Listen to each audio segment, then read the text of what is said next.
साबिक वज़ीर वो PRS के रुकने असम्बली हरीश राव ने कहा कि एक जानिब तलबा तालीम और खाने के लिए एहतजाज कर रहे हैं तो दूसरी जानिब कांग्रेस हुकूमत की लापरवाही का मुजाहरा कर रही है।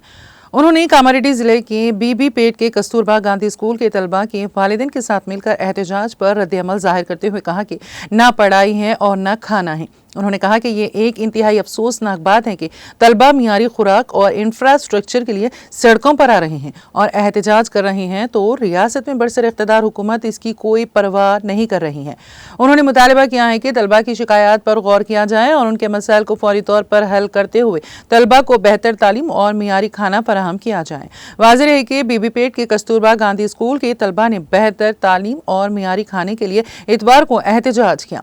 उन्होंने तशवीश का इजहार करते हुए कहा कि तलबा का कहना है कि उन्होंने इंफ्रास्ट्रक्चर फराहम करने का मुतालबा करने पर प्रिंसिपल हमारी तौहीन कर रहे हैं। इस तरह से हेडमास्टर और बावर्ची ठीक से बर्ताव नहीं कर रहे थे और उन्होंने उन्हें मुअत्तल करने के लिए 5 घंटे तक एहतजाज किया।